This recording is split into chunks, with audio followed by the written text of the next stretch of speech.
नमस्कार दोस्तों, Pearl Academy के यूट्यूब चैनल पर आप सभी का तहे दिल से स्वागत करता हूं। हमने एक चैप्टर वाइज क्वेश्चंस की सीरीज स्टार्ट की हुई है और सारे क्वेश्चन सेलेक्टेड क्वेश्चन हैं जो आपके कॉम्पिटिटिव लेवल के एग्जाम्स में आए हुए हैं। तो आज ये परसेंटेज का सेकंड लेक्चर है। तो आइए पहला क्वेश्चन देखते हैं। इस सीरीज में मैंने सॉल्यूशंस को बाईलैंग्वेज रखने की कोशिश की है, तो आप जिस भी लैंग्वेज में कंफर्टेबल हो आप उसमें पढ़िए और क्वेश्चन को सॉल्व करिए। तो आइए शुरू करते हैं। 90% of students in school passed in English, 85% passed in mathematics, and 150 students passed in both the subjects. If no student failed in both the subjects, find the total number of students. देखिए 90% जो पास हुए वो हुए English में और 85% जो पास हुए थे वो हुए थे मैथमेटिक्स में।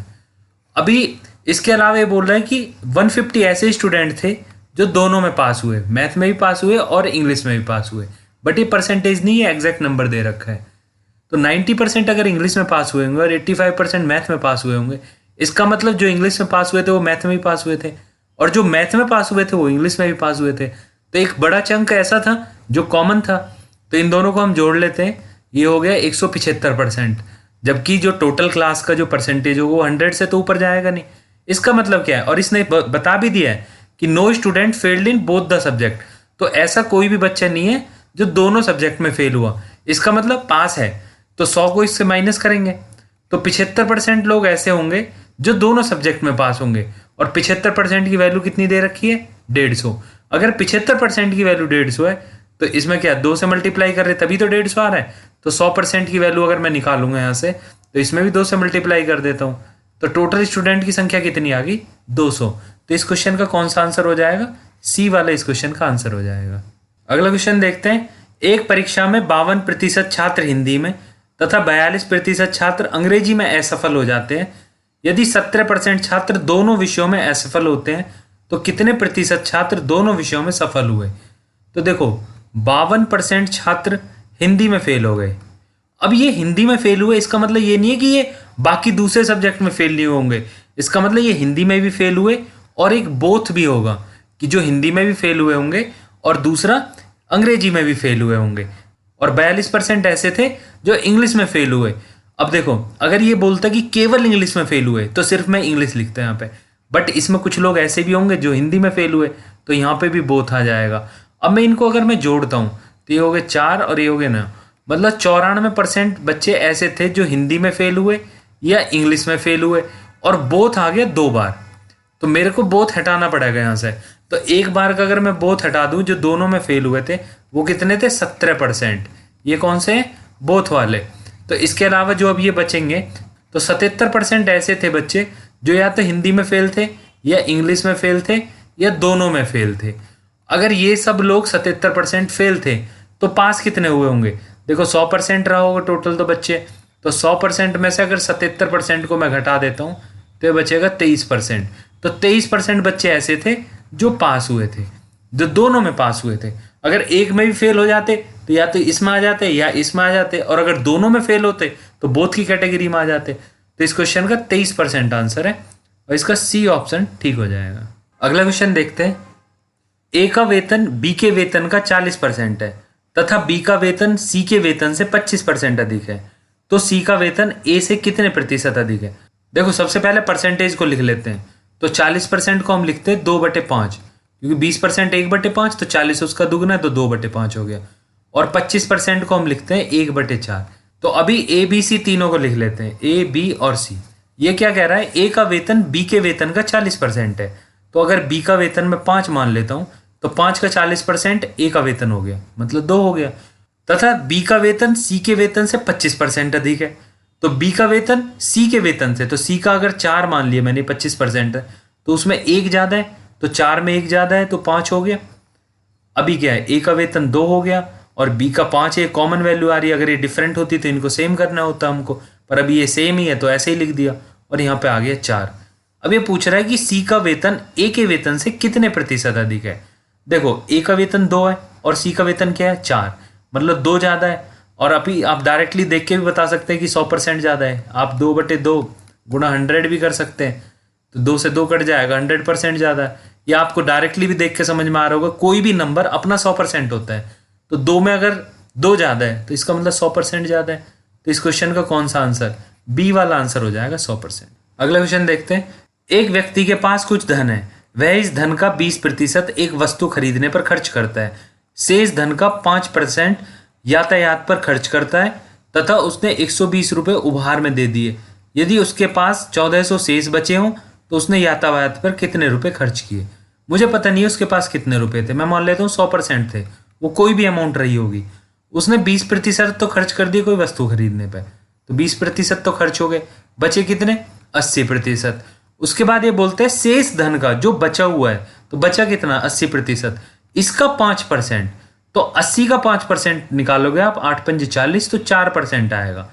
अगर 80 का 5% निकालोगे तो बटे 100 करोगे, अब 2 जीरो कैंसिल होगी, 1 जीरो यहाँ पे और 1 जीरो यहाँ, तो 8 पंजे 40, तो ये 4 आ जाएगा। तो 4% उसने यातायात पे खर्च किया, तो 80 में से 4 निकाल दिया तो कितना बचा 76%। उसके बाद 120 रुपये को उसमें से उपहार भी दे दिया और 1400 रुपये शेष भी बचे। इसका मतलब क्या हुआ कि 76% तो बचे थे, इसमें से 120 रुपये का उपहार दे दिया उसने, और कितने और पैसे बचे अभी उसके पास 1400 रुपये और बच गए। तो 76% की वैल्यू मैं निकालूंगा यहाँ से, 120 को इधर ले जाता हूँ, तो 1400 प्लस 120 इसको हम जोड़ लेंगे, ये आ जाएगा 1520। अब 76% की वैल्यू अगर 1520 है और ये पूछ क्या रहा है कि उसने यातायात पर कितने रुपए खर्च किए, यातायात पर कितने खर्च किए थे 4%, तो 76 का 4% कर देते हैं। कैसे होगा, 19 से भाग कर देते हैं, तो इधर भाग करेंगे तो बराबर के इधर साइड भी भाग करना पड़ेगा 19 से। आपको 100% निकालने की जरूरत नहीं है कि पहले आप 100% निकालो फिर 4% निकालो, उसका कोई मतलब नहीं है। आप डायरेक्टली यहाँ से निकाल सकते हैं, 19 चौक 76, 4% आ गया, और इधर 19 से भाग करेंगे, 19 अट्ठे 152, तो आ जाएगा 80। तो 4% की कीमत कितनी आ गई 80 रुपये। तो इस क्वेश्चन में चौथा वाला आंसर सही हो जाएगा 80 रुपये। अगला क्वेश्चन देखते हैं। यदि एक शहर की जनसंख्या 64,000 है और यह 10% प्रतिवर्ष बढ़ती है तो 3 वर्ष के बाद शहर की जनसंख्या क्या होगी। अगर ये क्वेश्चन कंपाउंड इंटरेस्ट का होता है तब भी ये वही चीज होती, 10% प्रतिवर्ष बढ़ रही है, तो यहाँ पे भी कंपाउंडिंग इफेक्ट लगा हुआ है। 10% को आप क्या बोलोगे 1/10, मतलब 10 पे 1 बढ़ रहा है तो 11 हो जा रही है, फिर से 10 से 1 बढ़ा तो 11, और फिर 10 से 1 बढ़ा तो 11, तो इधर तो आ गया 1000 और इधर आ गया 1331। अब स्टार्टिंग में 1000 तो थी नहीं, कितनी थी 64,000, तो 64,000 करने के लिए क्या करना पड़ेगा 64 से गुणा करनी पड़ेगी। अब इधर अगर एग्जैक्ट वैल्यू निकालने के लिए 64 से गुणा कर रहे हैं तो यहाँ पे भी 64 से गुणा करनी होगी, तो 64 से इसमें गुणा करेंगे 85,184। तो इस क्वेश्चन का कौन सा आंसर हो जाएगा, बी आंसर हो जाएगा। आप गुणा भी नहीं करोगे तो 4 से 1 में गुणा करके देख लेना, लास्ट में 4 आ रहा है, तो ऑप्शन में एक ही ऑप्शन है जिसमें 4 आ रहा है, तो यही आंसर सही होगा। गुणा करके देख लेना पूरा, तब भी यही आएगा। अगला क्वेश्चन देखते हैं। एक परीक्षा में ए को बी से 25% अधिक अंक प्राप्त हुए, बी को सी से 10% कम अंक प्राप्त हुए और सी को डी से 25% अंक अधिक प्राप्त हुए। यदि डी को 500 में से 320 अंक प्राप्त हुए तो ए को कितने अंक प्राप्त हुए। देखो पहले परसेंटेज लिख लेता हूं मैं सारी, आपको पेपर में नहीं लिखनी, आपको डायरेक्टली करना है, बट यहाँ पे आपको समझाने के लिए मैं परसेंटेज लिख देता हूँ। और 10% की वैल्यू होती है 1/10, उसके बाद 25% मैंने ऊपर लिख ही दिया था। तो ए बी सी और डी 4 स्टूडेंट थे, ए को मिले 25% मार्क्स मोर देन बी, तो बी को अगर 4 मिले होंगे तो ए को 5 मिले होंगे, 4 से 1 ज़्यादा तो 5 हो गए, और बी को मिले 10% सी से कम, तो सी को अगर 10% में, अगर सी को मैं 10 लिख देता हूँ तो 10% कम मिले, तो 10 में से 1 कम कर दो तो बी को कितने 9 मिला होगा। उसके बाद कहते हैं C got 25% more than D, D से 25% ज़्यादा मिले, तो अगर डी को 4 मिले होंगे तो 4 पे 1 ज़्यादा मिला तो इसको 5 मिला होगा। तो इसके बाद ये वैल्यू निकाल लेते हैं, कैसे, यहाँ पे 9 लिखो, यहाँ पे 5, इधर भी 5, इधर 4 4 और इधर 10 आ जाएगा। अभी देखो कॉमन कुछ दिख रहा है आपको, यहाँ पे 5 है, यहाँ पे 5 है, ये 5 है, और यहाँ से 5 अगर कॉमन लेंगे तो ये आ जाएगा 2, तो ये क्या हो गया 9 पंजे 45, 9 चौक 36, ये हो गया 40, और ये आ गया 4 चौक 16 दूनी 32। अभी क्वेश्चन में कह रहा है कि बी को 320 अंक प्राप्त हुए और हमारे हिसाब से कितने प्राप्त हुए 32, तो एक जीरो लगा देता हूँ तो 320 हो जाएगा। ए का पूछ रहा है तो इसमें भी एक जीरो लगा देता हूँ, तो ए को कितने मिले होंगे 450, तो इस क्वेश्चन का दूसरा वाला आंसर आ जाएगा। बी के पूछता है इसमें भी एक जीरो लगा दो, सी के पूछता है इसमें भी एक जीरो लगा दो, तो सबके मार्क्स आपको पता चल गए, पर क्वेश्चन में सिर्फ ए का पूछा है तो मैंने ए वाले पे टिक लगा दिया। अगला क्वेश्चन देखते हैं, एक संख्या को 22 से ही 1/2% बढ़ाया जाता है तो वह 98 हो जाती है, तो संख्या क्या है। देखो 22 से ही 1/2% को पहले हम लिख लेते हैं कि होती क्या है। तो 22 दूनी 44 और एक 45/2 और परसेंटेज नीचे जाएगा तो नीचे हो जाएगा 100। अभी 45/200 आ गया, इसको 5 से डिवाइड कर लो, 5 9 45 और 5 से जाएगा 40, तो 9/40 आ गया। ये क्या कह रहा है कि इतना बढ़ाया नंबर, ये नंबर इंक्रीज्ड बाई 22 1/2%। तो 40 था पहले और 9 बढ़ा दिया, 40 का 22.5% 9 आएगा ना, तो 40 में 9 बढ़ाया तो कितना हो गया नंबर 49। पर ये क्या कह रहा है 98। तो 49 को 98 करने के लिए 2 की गुणा करनी पड़ेगी, तो गुणा कर दी तो यहाँ पे भी गुणा करनी पड़ेगी कि एक्चुअल में वो अगर 49 नहीं है तो 40 भी नहीं है, तो 40 में 2 से गुणा करी थी, कितना आ गया 80। तो एक्चुअल नंबर कितना था 80 था। तो इस क्वेश्चन का थर्ड वाला आंसर हो जाएगा। अगला क्वेश्चन देखते हैं, एक मशीन का मूल्य 6250 है, पहले वर्ष में इसका मूल्य 10%, दूसरे वर्ष में 20% तथा तीसरे वर्ष में 30% घटता है, तो 3 वर्ष के बाद मशीन का मूल्य क्या होगा। देखो ये कंपाउंड इंटरेस्ट का क्वेश्चन होता तब भी ऐसे ही करते हैं, ये पॉपुलेशन का क्वेश्चन होता तब भी ऐसे ही करते, ये सक्सेसिव डिस्काउंट का क्वेश्चन होता तब भी ऐसे ही करते हैं। तो तीनों परसेंटेज आप लिख लो, 10% का मतलब होता है 1/10, 20% का मतलब होता है 1/5 और 30% का मतलब होता है 3/10। पहले साल क्या हुआ, 10% से कीमत घट गई, तो 10 में से 1 घट गया, मतलब वैल्यू कितनी आ गई 9। दूसरे साल में क्या हुआ 20% घट गई, मतलब 5 से 1 वैल्यू कम हुई तो कितनी हो गई 4। तीसरे वर्ष में 30% घट गई, तो 10 से 3 वैल्यू कम हुई तो कितनी हो गई 7।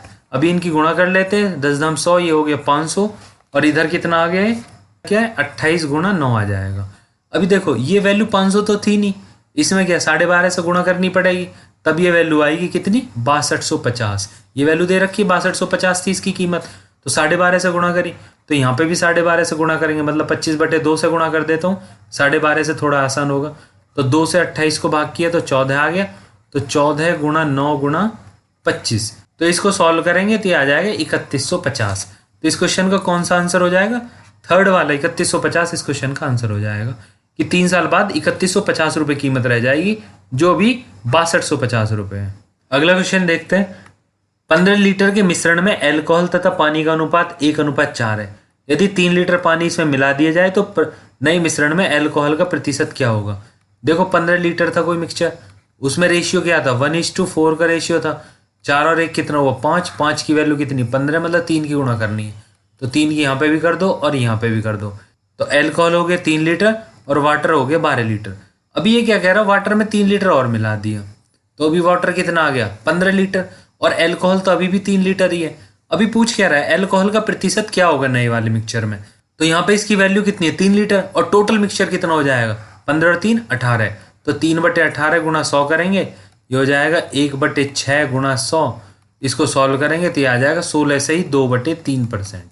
तो इस क्वेश्चन का सेकंड वाला आंसर हो जाएगा। अगला क्वेश्चन देखते हैं, 1 दर्जन जोड़ी जुराबों का अंकित मूल्य 180 है और उस पर 20% छूट दी जाती है, तो 48 रुपये में कितनी जोड़ी जुराबें खरीदी जा सकती हैं। तो देखो 180 रुपये थी कीमत, अंकित मूल्य जो था उस पर 20% की छूट दे दी।